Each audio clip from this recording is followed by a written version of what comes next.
magaalo ganacsiyeedka Togwajaale magaalo ganacsiyeedka Wajaale oo ah mid ka mid ah deegaanada beelaha Gadabursi ee dakhliga ugu badan uu ka soo galo Somaliland. Barnaamijkan yar waxaan ku soo koobaynaa kobaca iyo kororka iyo horumarka ku soo kordhay magaalada Wajaale. sidoo kale waxaan idin soo gudbin doonaa muuqaalo khuseeya Gabiley. fadlan muuqaalkan like saar siina share garee. Gadabursiyow meel aad joogtaba dhulkaaga lagu soo duulay ee la sheeganayo ilaasho guud ahaan Gadabursigu dhulka uu wada leeyahay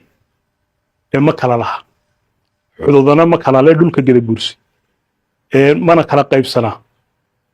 waxa weeye waajibka idin farani waxa weeyaan anna idin faraya maanta inaad dhulkiina u midowdaan oo ilaashataan dhulkiina iyo deegaanadiina. بسم الله الرحمن الرحيم اللهم صل على محمد داود يال برنامج كان وحان كسو قادان دونا وكفلن قادان دونا هدي بيرادو قodobbo dhowr ugu horeyso dawladda Soomaaliya oo doonayso amaba la gashay heshiis dawladda kale kuwaasi oo ilaalin doona Bawal Mandab iyaga oo waliba la wareegi doona dekedda magaalada Berbera sida xogta aan ku helin waa falanqayn doona sidoo kale qaar ka mid ah dhalinyarada beerweynta Samaroon ayaa waxa ay maalinba tagayaan magaalo iyaga oo sheeganayo dhahay magaaladan inaga iskale tii u dambeysay waxay noqotay Wajaale oo ay leeyihiin magaalo Gadabursi ama magaalo Samaroon ayaan hadda aan joognaa.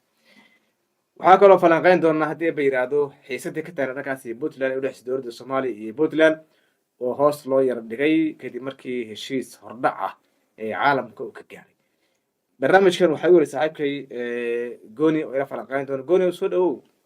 marka hore waxaan ku bilaabeynaa waxaan ogeyn beelweynta Samaroon iyagoo inta badan aad u sheeganayo dhulkii Ciise oo maalinka meel ay sheeganayeen ilaa Djibouti iyo Dirdhaba ay gaareen maanta waxay marayaan Gabiley annaga iska leh Wajaale annaga iska leh Jigjiga annaga iska leh. bidano ma santahay horta beesha Gadabursay waxeeda waa la yaab sababtoo ah hadii sheegteen Seelac hadii loo hay sheegteen hadii asali iyo Haymaal iyo Jiri ay sheegteen dhul Ciise ah maanta waxay marayaan inay sheegtaan Wajaale iyo Gabiley iyo Jigjiga. Jigjiga horta waa caasimad Soomaaliyeed oo dowlad deegaanka ah maantana ma tagi karaan qof oo Gadabursi hadii laga helo hal iyo labo waay waana meel dadkii u badnaa ay degan yihiin waay laakiin in mudday ku dhawaaqeen annaga iska leh ha marka Wajaalena waa meel horta customer border ah dadka degan iyo dadka hawsha ku jira inta badan waa xal la habar awal waay Gabileyna waa habar awal marka waxa way daansiga habar awal soo socdo ilaa moogta Gadabursi walba isku taageen hada Ciise waxay ka qaban waayeen oo say ula dagaalayeen oo dhibaato ugu jireen meel kasta ula galayeen Ciise Seelac iyo dhulkoodu waa qaadan waayeen hadda marka habar awal ay kasbeenayaan waxa way tijaabinayaan bal inay hadlaan in kale si fiican marka meel kasta ana leh marka tiraad waxa meeskaaga muuqdana waxa la aysan jirin ba hadhow marka waxa imaanayso boorama anaga leh dadku inay yiraahdaan oo boorama maaragt anaga iska leh inay yiraahdaan soo socoto yaa soo bixi sababtoo Isaaq iyo Ciise inay sheegtaan boorama oo had kadib ay ku qasbanaan doonaan marka saan isleeyahay xaaladdu ma sahlano marba marka dambeysana xiisadaas way soo kordhaysaa beesha Gadabursana beel degan oo nabad jecel oo dhulkooda wax barasho yahay ayaa lagu ogaan laakiin beel dagaal iyo beel sheegasho iyo beel boodbood laguma ogeyn sida hadda isleeyahay marka meel xun ay xaaladdu ku wadaan. hadda sheekh maanta hadlay wuxuu yiri mashiinadan kaliyaha lagu meeyo Hargeysa wuxuu yiri 20 batal booramana laba halaysan baa yaa taalo marka wuxuu yiri madaxweynihii dhanna ee wadanka aan u talagalnay wuxuu u kala cadaalad fari waayay dadkii isaga soo doortay oo kuwan 20 u geeyay kuwan laba xabo oo shaqeyneen uu siiyay marka wuxuu yiri marka nala leeyahay waxa barateen inna waxa baranin badhaanto waxaan baranay aw horta bidano taasoo kale waa sax hadda marka si loo fiiriyo Cabdiraxmaan Cirro inuu cadaalad u faro lagama sugaay sababtoo salaadiin Soomaaliland ayaa harcad waxay yiraahdeen war annaga beesha dhexadaan nahay annaga Soomaaliland iska leh inta kalena waa marti sax warkaas markay dhahay ragaas dil xiri laha waxa la ilaa cadaalada shaqeysayo Cabdiraxmaan Cirro ragii hadalkaas ku dhawaaqay oo xiray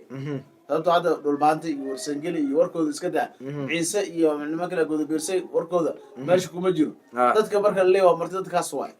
waxaan marka aan aaminsanahay in aqoontoodii waxbarashadooda dadka horta way leeyihiin oo wax way barteen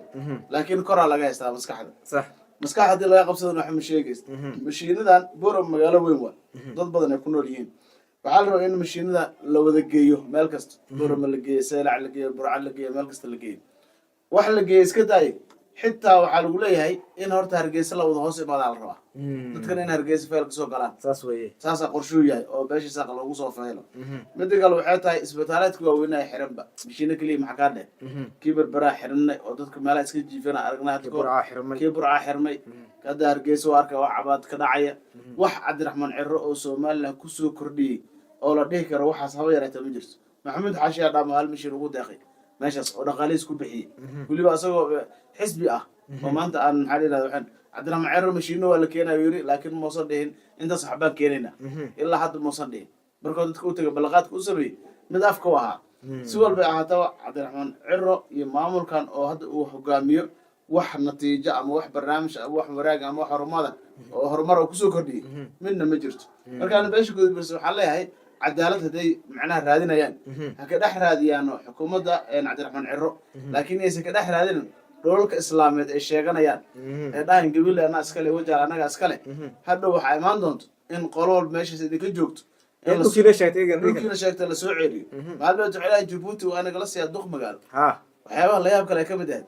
maalin walba marka meel kasta ana waxaan dhihi jiray beesha gudubirsay waa beel wax baratay oo wanaagsan oo dhibaato aan lahayn dadka aan dhibaateynan dariskooda nabadgelya aan dhihi jiray laakiin markaa arkay inay seelac ku qabsadeen ciise markaa arkay ina hadda gabilay meelaha kale ku ordayaan meel kasta annagaale ay leeyihiin jigjiga ay ka dhaceen oo niman absano ay leeyihiin waxaan isleeyahay war maxaa jiro nimankan maxaa boodboodkan badan maxaa waay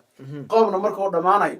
meelo badan oo marka lagu halgalgalaa mugta waxaan isleeyahay mar gudubiirsa in meelo badan ka dhammaan doonaan dagaal xun ay geli doonaan ayuu ogtahay waxaan leeyahay nin isgaabiya oo xaaladda dejiya aan leeyahay waa mahadsan tahay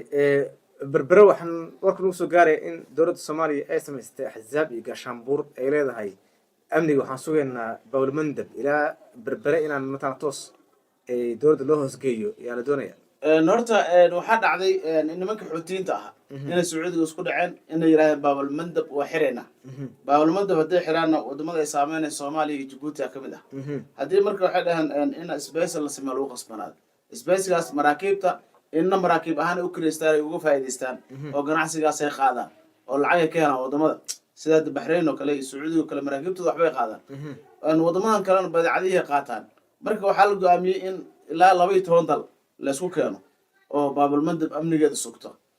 labadaas 10kaas dal waxaa ka mid ah soomaaliya iyo jabuuti ka mid ah iyo sacuudiga iyo baxrayn iyo nimankan waxaa ka mid ah masar iyo wadamo kale oo kuwait ay ka mid tahay marka wadamadaasi wax badan ay rabaan inay ka qabtaan baabalmandab oo maraakiib ay dhigaan ciidankooda rondo ay sameeyaan wax ay la socdaan ayay rabaan marka berbero way ku jirtaa soomaaliya marka xaggee ka soo galaysaa berbere iyo jabuuti inta u dhexayso soomaaliya iyo jabuuti ay qaabilsanaan doono maraakiibtooda iyo ciidankooda kuwaasaa amniga la wareegi doona marka xasaasiyad waxay qabtaa somaliland in dad soomaaliyeed ay halkaas amniga sugaan oo arrinta wadna xanuun cabdiraxmaan ciro ku dili doonto koonfedertana meesha inay saldhig ka samaystay rabto qorsheeda ku jiray marka khilaaf saasana wuu imaanayaa dowladda soomaaliya heshiiskaas gashay dowladda sacuudigana sheegtay inay maalgelin doonto oo dhaqaale ay ku bixin doonto oo maraakiibta xataa wadamada qaarkood ay siin doonto soomaaliya ay ka mid tahay arrintaas ayaa socoto qorsheeda waxaana la sheegay inay mar dhow howlgeli doonaan arrintaasna waxaa waye amniga baabalmandab ayuu ku ogyahay meel kaloo kasii baxsan maraakiibtan shaqo kuma lah waa mahadsan tahay xiisadii dhankan puntland iyo soomaaliya dowladda federaalka soomaaliya hoos baa loo dhigay baa layidhi waa run xiisadii horta waxaa la sheegay in dowladda federaalka soomaaliya madaxweynaheeda iyo beesha caalamka kulamo ay qaateen waxaa loo sheegay maadaama wadahadal jiro rajo laga qabo in dadku isku soo dhawaadaan in xashiq oo cadaadis ka daayay sayid cabdullaahi deli ciidamada ku daabulay dhanka gaalkacyo iyo maxaa la yidhahda diyaargarowga dagaal iyo diyaaradaha laga dejinayo waxa in laga daayo oo khilaafaadka la yareeyo si la isugu soo dhawaado maadaama siciidina culays badan oo dareemay ciidamadiisa ay federaalka u goosanayaan maalinba mushaar inta wax loo sheegay ay meesha ka cararayaan waxaa la yidhaha warniyahow ninkan ka daa culayska wadahadalla si isku soo dhawaadaan ninkan aan ku qancino inuu muqdisho yimaado qorshooyin waaweyn la wadaa taasa marka waxaa leeyahay xashiq waxay ku qasabtay inuu yareeyo cadaadiskii oo puntland uu saarayay heshiis in laga gaarana maalmaha soo socota way dhici kartaa xataa qaarkood waxay leeyihin wadanka dibadiisa in laisla aado ayaa xataa dhici karta markaana waxaa leeyahay soomaalida waa inay heshiiyaan waa inay fidnada iska daayaan doorasho iyo waxaan hal qofaa kusoo bixi lahaa marka hala sugaan leeyahay niyadan ha la isku furo aad waa mahadsantahay